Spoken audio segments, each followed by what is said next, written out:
ચાલો ઇંગ્લિશની અંદર અહીંયા આપણને બિલ આપેલું છે, અનાજ કરિયાણાનું બિલ છે. આ બિલની નીચે 10 પ્રશ્ન છે. બિલ વ્યવસ્થિત જોવાનું છે, અભ્યાસ કરવાનો છે અને નીચે આપેલા પ્રશ્ન છે એના જવાબ આપવાના છે. બરાબર? તો સૌથી પહેલો પ્રશ્ન છે, what is the name of the grocery store? ચાલો કોણ જવાબ આપવા આવે છે? વૈષ્ણવીબેન આવો.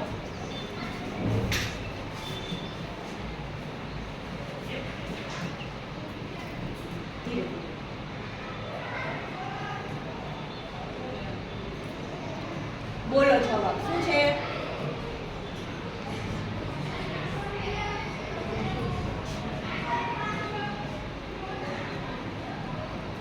શું છે જવાબ? બોલો. City grocery Mart. તે લખ્યું જોઈને સાચું પણ બોલવાનું. ચાલો સરસ, વેરી ગુડ. બીજો પ્રશ્ન છે, how many items R list in the bill?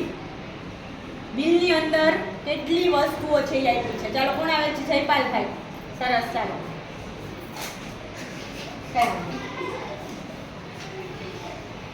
કેટલી આઈટમ છે?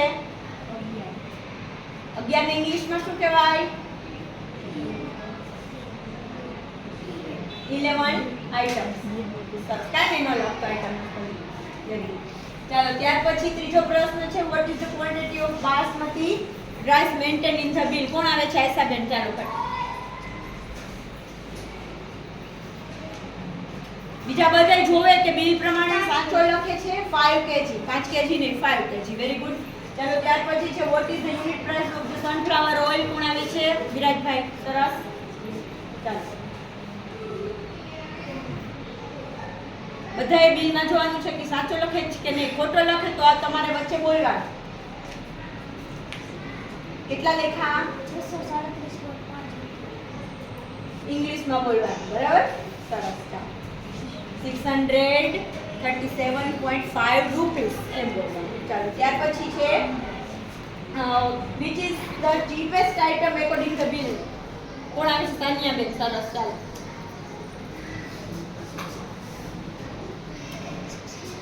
ત્યાંનો સમાન અહીંયા લખી નાખવાના. ત્યાં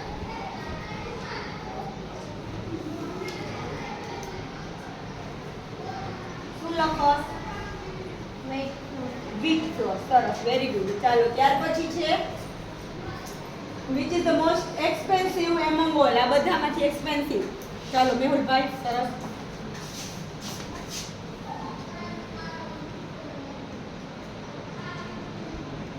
શું લખો? Sunflower oil. Very good. સાચું છે.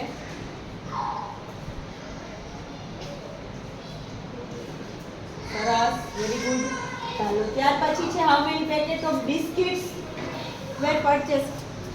નેહાબેન. સરસ. ચાલો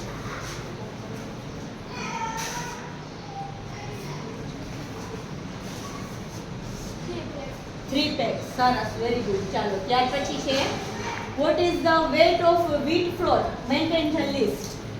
જયેશભાઈ. સરસ. ચાલો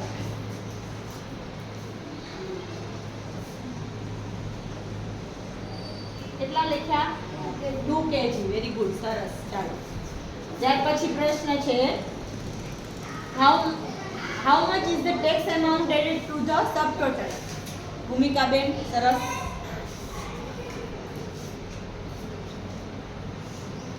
કેટલા લખ્યા? ₹225.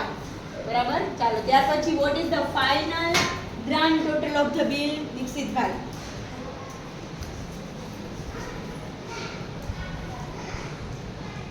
બોલો જોઈ. હા, રૂપીસની નિશાન કરવાની. બરાબર? 4720. Very good. સરસ. બધા